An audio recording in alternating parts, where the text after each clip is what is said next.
नमस्ते बच्चों, स्वागत है आपका सरदार वल्लभ भाई Patel English medium school Yawal की ऑनलाइन क्लासेस में।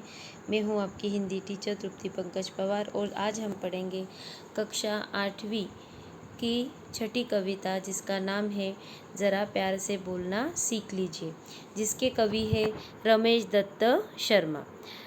कविता को पढ़ने से पहले हम रमेश दत्त शर्मा जी के परिचय को जान लेते हैं।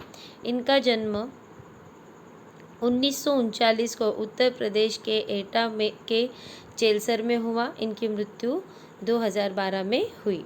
इनका परिचय ऐसा है, शर्मा जी 50 वर्षों से पत्र पत्रिकाओं, रेडियो और टीवी के माध्यम से वैज्ञानिक दृष्टिकोण का प्रचार प्रसार करते रहे हैं। अर्थात पत्र पत्रिका मतलब न्यूज़पेपर या आपके रेडियो, जहाँ पर भी समाचार आते हैं वहाँ पर इनका प्रचार प्रसार करते हैं। ठीक है, वैज्ञानिक दृष्टिकोण का प्रचार प्रसार करते हैं। आपको विज्ञान लेखन में दर्जन से अधिक पुरस्कार मिल चुके हैं। आप कक्षा 7वीं 8वीं से ही स्थानीय मुशायरों में चचा जैलसिरी के नाम से शिरकत करने लगे थे। इनका जो कविता है ज़रा प्यार से बोलना सीख लीजिए, इसके विषय में जान लेते हैं। प्रस्तुत गज़ल के शेरों में शर्मा जी ने प्रेम से बोलना, सही समय पर बोलना, बोलने से पहले विचार करना, नियंत्रण रखना, मधुरभाषी होना आदि गुणों को अपनाने के लिए प्रेरित किया है। आपका मानना है कि हमेशा होठ सीकर बैठना उचित नहीं है, आवश्यकता अनुसार आक्रोश प्रकट करना भी ज़रूरी है। तो यहाँ पर जो कविता है उसके द्वारा कवि ने आपने किस प्रकार से बोलना चाहिए, कब बोलना चाहिए और किस प्रकार से अपने विचारों को व्यक्त करना चाहिए, ये सब एक कविता जो कि गज़ल है उसके द्वारा स्पष्ट किया है। तो हम ये कविता को पढ़ना शुरुआत करते हैं। वाणी में शहद घोलना सीख लीजिए, वाणी में शहद घोलना सीख लीजिए, ज़रा प्यार से बोलना सीख लीजिए। यहाँ पर शहद का अर्थ होता है शहद, अर्थात जिसे हम मराठी में मध कहते हैं या हनी, इंग्लिश में हनी कहते हैं। तो जिस प्रकार से शहद मीठा होता है उसी प्रकार आपकी वाणी जो होती है वो भी मीठी होनी चाहिए। आपकी वाणी में भी मिठास आपने घोल लीजिए, ऐसा कवि कहते हैं। अर्थात आपको क्या बनना है, मधुरभाषी बनना है, अच्छा बोलने वाला। ज़रा प्यार से बोलना सीख लीजिए, तुम दूसरों से मीठे शब्दों में बात करो, जब भी बोलो प्यार से बोलो, जब आवश्यकता हो तभी बोलो। ठीक है, तो आपको जब भी बोलना है तो आपको कैसे बोलना है, प्यार से बोलना है, मिठास से भरा हुआ बोलना है। चुप रहने के यारो बड़े फ़ायदे हैं, चुप रहने के यारो बड़े फ़ायदे हैं, जुबां वक्त पर खोलना सीख लीजिए। चुप रहने के, चुप मतलब आपको अधिक ऐसे बहुत से अवसर आते हैं जब ज़रूरत नहीं होती आपके बोलने की, तब आपको चुप रहना चाहिए, क्योंकि उसके भी बहुत फ़ायदे होते हैं। अनेक अवसरों पर आवश्यकता नहीं होती तब भी हम सलाह मशवरा दिया करते हैं। तो यहाँ पर अगर नहीं ज़रूरत है आपके सलाह की या मशवरे की या कोई बात बोलने की, तो आपको क्या रहना है, वहाँ पर चुप रहना है।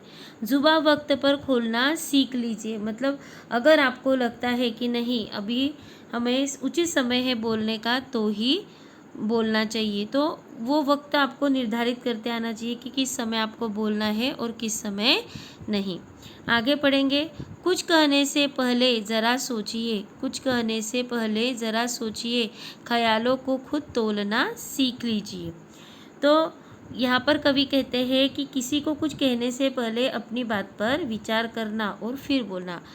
यहाँ पे लिखा है तोलना, मतलब उस मोज माप को कि ये बात ठीक है या गलत है, इससे किसी का मन तो नहीं दुखेगा, या हम जो बोलने वाले इससे कुछ जो बुरा परिणाम है वो तो नहीं होगा।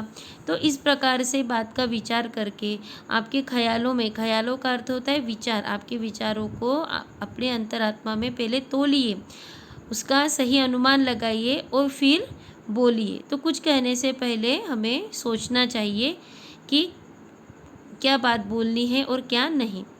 आगे है, तू तड़ाक हो या फिर हो तू मैं, तू तड़ाक हो या फिर हो तू मैं, अपने आप को टोकना सीख लीजिए। तू तड़ाक मतलब यहाँ पर अर्थ होता है, तू तड़ाक अर्थ है या झगड़े या बहुत सी ऐसी बातें होती है जहाँ पर विवाद चलते रहता है या फिर झगड़े होते रहते हैं, तो हमें क्या करना है, किसी भी परिस्थिति में दूसरे पर क्रोध नहीं करना है हमें। आपके जो अगर किसी दो लोगों में अगर झगड़े चल रही है तो आपको टोकना सीख लीजिए। तो आपको अपने आप को कि नहीं, हमें इस झगड़े में नहीं पड़ना है, या यदि आपसे किसी कारणवश किसी से विवाद हो रहा है तो हमें उस विवाद को ख़त्म करते आना चाहिए, उसे वही बंद करते आना चाहिए और अपने आप को टोकना सीख लीजिए। मतलब रोकना, टोकना का अर्थ होता है रोकना। तो उस विवाद में फंसने से पहले खुद को रोकना सीख लीजिए। आगे है, पटाखे की तरह फटने से पहले, पटाखे की तरह फटने से पहले रोशनी के रंग घोलना सीख लीजिए। किसी भी परिस्थिति में दूसरे पर क्रोध में फट पड़ने के स्थान पर प्यार का प्रकाश फैलाना ही उचित होता है। यहाँ पर कवि कहते हैं कि अगर आपको क्रोध आता है तो क्रोध में जो आप प्रतिक्रिया करते हो, आप वो ज़ोर से चिल्लाते हो या कटु वचन बोलते हो या बुरा व्यवहार करते हो, तो उस प्रकार ना करने से करने की बजाय आपको क्या करना चाहिए, प्यार से उस बात को समझाना चाहिए। रोशनी के रंग घोलना सीख लीजिए, मतलब प्यार से भरे जो शब्द होते हैं उनसे अपनी बात को प्रस्तुत कीजिए। आगे है, कटु वचन तो सदा बोते हैं काटे, कटु वचन तो सदा बोते हैं काटे, मीठी बोल के गुल रोपना सीख लीजिए। मीठी बोली के गुल रोपना सीख लीजिए।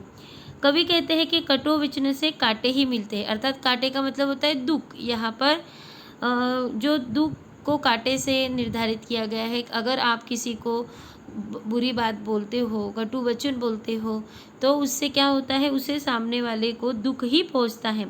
कटु वचन ऐसे बीज है जिसके फलस्वरूप कांटों रूपी फसल ही मिलती है। अतः कटु वचनों का त्याग कर दो।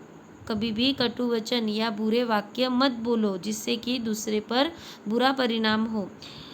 अच्छे वचनों से बात करो। कटु वचनों का त्याग करके मीठी बोली रूपी फूलों के पौधे लगाओ। यहाँ पे गुल रोपना मतलब पौधे लगाना। मीठी बोली से आपके अच्छे मीठी बोली रूपी फूल के पौधे लगाओ, अर्थात अच्छी बातें बोलो, प्यार से बोलो। बात बेबात कोई चुभने लगे तो, बात बेबात कोई चुभने लगे तो बदल कर उसे मोड़ना सीख लीजिए। यदि बात करते करते कोई ऐसा प्रसंग आ जाता है कि किसी की बात आपको या आपकी बात दूसरे को चुभने लगती है, बुरी लगने लगती है, तो आपको क्या करना है, उसे प्यार से मोड़ लीजिए या प्यार भरे शब्दों से। वहाँ का वातावरण है जो कि कटुता से भर गया है, बुरी बातों से भर गया है, तो आपको उसे बदलना आना चाहिए। तो उसे ढंग से या सही रूप से आपको बदलते आना चाहिए। अच्छे से बोलिए, उस बात को बदलिए, तो बदलकर उसे मोड़ना सीख लीजिए। आगे है, ये किसने कहा होठ सीकर के बैठो, ज़रूरत पे मुंह खोलना सीख लीजिए। ये किसने कहा होठ सीकर के बैठो, ज़रूरत पे मुंह खोलना सीख लीजिए।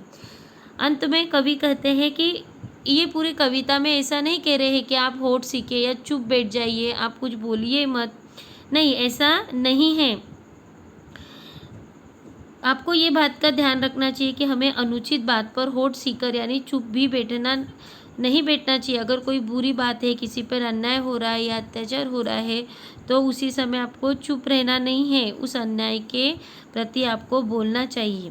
ठीक है, हमें ऐसी परिस्थिति में डटकर जोरदार शब्दों में उसका विरोध भी करना चाहिए।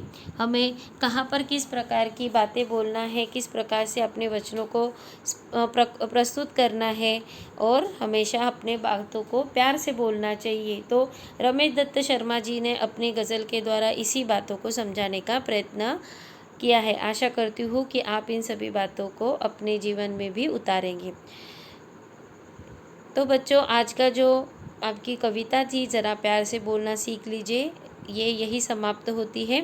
आपको इसके शब्दार्थ और उसी के साथ इस कविता का लेखन आपकी नोटबुक में करना है।